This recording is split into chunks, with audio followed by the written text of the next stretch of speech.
Okay, we got Josh Kirby here with his NAWCQ top performance. Josh, what'd you play? I played Fiendsmith Snake Eye. All right, how'd that do for you? I got top 64, lost to Runick Stun in top 64, had some very tough hands to go up against in game 1 and 3. Didn't work out. The variance is terrible, hey? Yeah, it was tough. It was tough. I prepared pretty well for the matchup. It's just wasn't winnable. Yeah. How do you feel about the format? It's not great. You're kind of forced to play these decks, and these decks aren't even that insane, but they are really broken at the same time. So landed on this, tested a lot for this, and got top 64. Perfect. Do you have any shoutouts before we get started? Yeah, I actually have a list, so just bear with me here for a second. So first, I want to shout out Blake and Evan for helping a lot with the combos and the development of this deck. These guys were awesome in teaching me and helping share a lot of their theory and combos and how we should be playing different lines. Testing group, Brad, Mr. Hong, Max, Ethan, Jacob, Nick. A couple additional goats in JT, Mike, Angus, Royal, and Brian. And last but not least, my girlfriend Allie. She's great. She's bared with me for these last couple months of preparing for this, so couldn't be. It is a lot of work. Yeah, it's been a lot of hours. Yeah. So, sorry. Anyways, I'll get into the list. 3 Snake Eye Ash. Most of the Snake Eye lineup's pretty basic. So 2 Poplar, 1 Oak, 1 Flamberge, 1 Snake Eye Diabell, then 3 Witch. That's most of those. Then we have a lot of the extenders or starter spells. So 3 Bonfire, 3 Wanted, the necessary Snake Eye cards, Temple, and Original, and then 1 for 1 as well. Not much to say about this. I'll get into a little bit more about the theory of the deck as I go, but one of the big things that myself and Blake and our testing group did that was a lot different than what most people are doing was we just played the 1 engraver. What we wanted to do is kind of maximize on just a smaller engine that didn't require a lot of like extenders that are going to lose to cards like Droll. That would still give us access to all the crazy Fiendsmith lines, but not at the cost of having to play a much larger deck size and kind of diluting our ability to draw our good non-engine. So we went with this. It was pretty good. There were some games, obviously, that like having the engravers and the tracks are just insane extenders, but at the same time, there was also lots of games that we were playing 40 cards. We were able to see just optimal pairings of non-engine that won a lot of games going second that I don't think would have been winnable because you regardless what engine you draw, you're never able to break these boards with engine. You need to draw non-engine to stop them. So overall, it was really good. Past that, we also played 2 talents.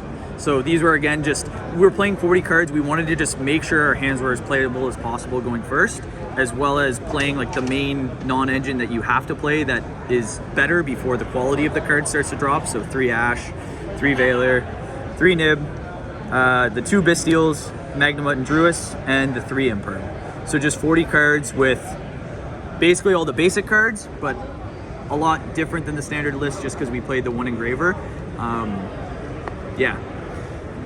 How'd you feel about the other hand traps of the format, like Droll or Mourner? The big issue with those cards is, like, especially with Droll, is it's just so hit or miss. Like, if you just get hit with a Snake Eye Ash, you're just never doing anything. Droll does pair fairly well with some of the hand traps. Like, a lot of times Droll will pair with, like, Ash and Nib, but then sometimes it just won't pair with a lot of the other ones. Wasn't too high on Droll, especially into any of the other decks. Like, they're all able to make these half boards that are still really hard to break through, even with, like, the full Fiendsmith package if you were playing it. Overall, I was pretty happy with all the non-engine. Like, the Bystials were hit or miss. There was times where you draw them and some people end up doing combos that can lose to a Nib plus a Bystial, but other times, if you get like Ash Witch combo, they still do nothing, so they're hit or miss. They are just good cards. Their bodies, if you draw them in combination with a lot of hand traps, they can win you games. Perfect. So on to the extra? Yeah, I'll do the extra deck next because this is all like one of the harder parts was landing on what we want to do for our extra deck. We went through like all the different combinations of cards that we wanted to play, and all of these cards came up like multiple times throughout the tournament, so it was tough. So we played Anima, Phoenix, Fida, IP, SP, Selene, Promethean, access code. This is one that like some people were siding and whatnot, but we went with this mostly because you needed to have it for the stun matchup. Like you just need to have it, especially if you cut the Raging Phoenix, the Atlantis stuff. Like you also just need a way to be able to win those games and just kill people on the spot. And this is just the way to do it a lot of times. Appaloosa. Please make your way to the main event stage. Michael Walters. Then we also played Michael Walters. Please make your way to the main Fiendsmith event package stage. here. Sorry for the announcement there. So we played the Fiendsmith card. So we played Requiem, Moon, Sequence, Lacrum, Desiree. Some people were also citing this, but again, we were just trying to end on this every single game. This card is like incredible. Your boards are just impossible to break if you end on this card with the full combo. And then the Necro Quip, which this card's just insane. Just another card that like lets this deck play through hand traps. Is just, yeah, So it's crazy. Why'd you choose No Beatrice? So the reason we went for No Beatrice is one, space. Like all of these other cards all come up all the time. The other thing with the Beatrice basically makes a lot of the lines that you would go for this a little bit better. But we basically figured if we were getting double hand traps and we were still able to like make the half board with any non-engine, which we play a lot of, it should be enough to not warrant needing the Beatrice. And we played tons of games and there was lots of times that Beatrice came up, but it wouldn't actually swing games. Like either that extra little bit of push didn't matter and you were winning anyways, or you might have gotten hand trapped more and you were never winning anyways. Like there was very few games that it swung, and all of these other cards just come up.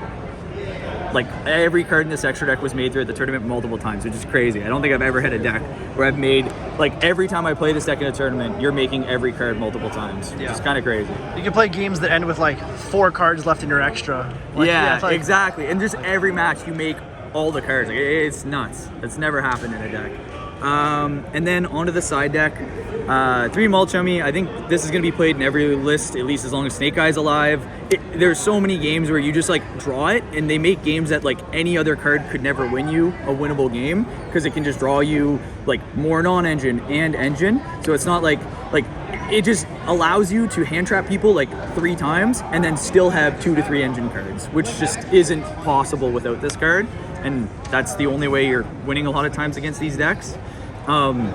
We also, another thing that we played was we played Gamma and 2 Delta. We wanted more cards that, again, just pair with any of the other main deck hand traps that could theoretically stop a Snake Eye play. So a lot of the Snake Eye extenders are all spells like Crossout, Tract, Bonfire, like all those cards that let them play through an Imperm or Veiler. And these cards all remove bodies, which again is so important, especially with cards like Necroquip and stuff that allows just like any 2 bodies to just be a play. And these cards were all really good. Like they all came in lots of different matchups aside from just the mirror as well. We also went with the hand traps over the board breaker stuff, just because the board breakers just aren't reliable against like the decks like Snake Eye. Like you just can't beat their boards with board breakers, and the hand traps just overlap with everything a lot better. Then we also played the talents and the call by for just when you go first. Again, you just want your games to be as playable as possible. You need to play. People are going to do the exact same thing that we're doing, where they're just throwing like 20 hand traps at you post side. These cards just help increase your odds that you get to play. I guess the other 3 for going first into like the Snake Eye deck and into pretty much every other matchup is this. This card like steals so many games where you get double or triple hand trap and you're just able to like engraver, send their nib, and then just like set this, and then it just there's never, people aren't able to side non-engine that can deal with this as well as the 20 hand traps, so people just have to concede that they'll lose to this, and when you draw it you usually win, and they do lose to it.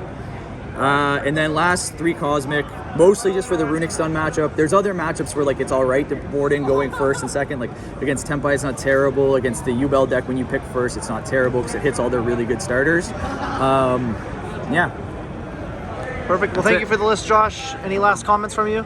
No, this was a really fun event. The format's not great and you die roll a lot, but I have learned a lot from playing this deck and learning That's fair. stuff. So yeah. Well, I hope I see you at another event. Peace out. Sounds good.